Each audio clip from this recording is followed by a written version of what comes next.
So ituloy natin yung ating leverage income. Now dito daw sa leverage income, makukuha mo lang tong leverage income through leverage business. Okay, business. Leverage through business lang siya. Hindi siya employment, only business. Now alam naman natin na ang business kailangan siya talaga ng kapital. Pag malaki ang kapital, malaki din ang iyong kita, malaki din ang iyong effort at oras. Ganyan yung negosyo. Okay? Now, para maintindihan natin ng maayos, yung business, i-divide natin siya. Meron siyang tatlong category. 3 types ng business. Okay? Number 1, dapat ikaw daw yung mag-create ng system. Sa negosyo, ikaw ang mag-create ng system. So, pag-create ng system, ang itatayo mo dito ay corporation. Ikaw ang nag-create ng system. So ito, napakalaking capital nito, napakalaking ideas, capital, pagpaplano, lahat meron dyan. Okay, so basically, konti lang talaga sa atin ang makapagtatayo ng corporation. Now, paano pa? Ano pa ang another type na pwede kang kumita or pwede kang yumaman sa leverage business? Okay, identify natin to ha.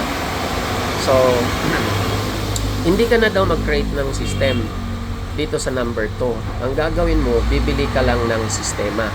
Buy a system. May sistema na siya. Ang gagawin mo, bibilhin mo lang. Ang tawag dyan ay franchising or franchise system.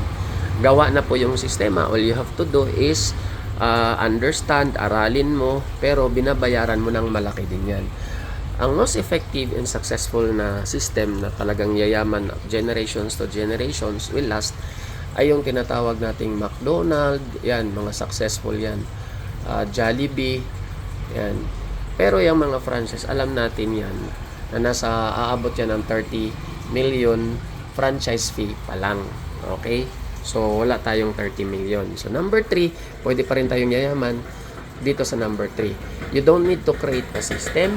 You don't need to buy a system. All you have to do is join. Okay?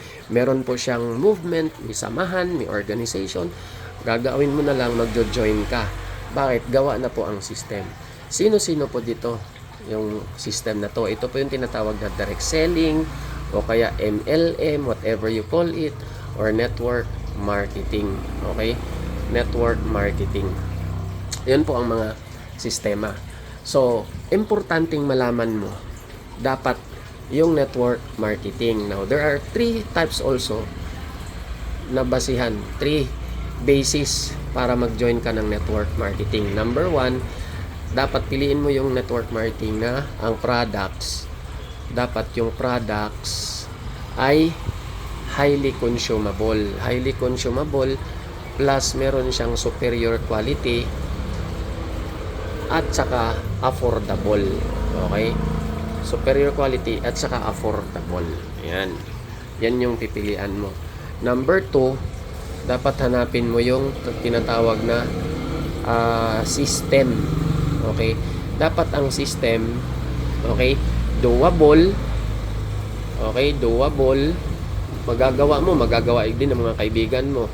And affordable. Okay? Dapat kaya din ng iba. Kasi pag sobrang mahal, kinaya mo, yung mga kaibigan mo, di kakayanin.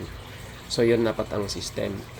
At saka, number 3, ito piliin mo. Sa ngayon, kailangan mo ng platform. Ano yung platform? Dapat sa ngayon, kailangan yung e-commerce, okay, dropshipping, o kung pwede pa ba, yung bago, sabayan natin yung tinatawag na artificial intelligence or AI para sa pagbebenta or pagpopromote ng produkto. So, 3 yan, hanapin mo. Okay? Dapat product. Sa system, by the way, pinakamabilis na pumalat na sistema ay yung binary system. Basta produkto, long term po yan siya. Okay, yun po ang ating pipilian. Magpili ka kung anong network marketing. Ulitin ko dapat yung sa network marketing na pipiliin mo, ito yung mga basihan. Tingnan mo yung products kung highly consumable, merong testimony, superior quality, at the same time, affordable. Okay? Now, ang system naman, kailangan para mas mabilis kumalat, binary system siya. Okay, binary system. And then, dapat doable yung sistema. Kung kaya mo, magawa din ng mga kaibigan mo. Affordable, kung afford mo, afford din ng mga kaibigan mo. Okay? Now, ang platform dapat naka-check siya. Yan, e-commerce na platform, dropshipping, at the same time, P2P, yung mga platform na yun. So, yun po ang ating linear versus leverage income. Sana po ay nakatulong. Thank you so much and God bless.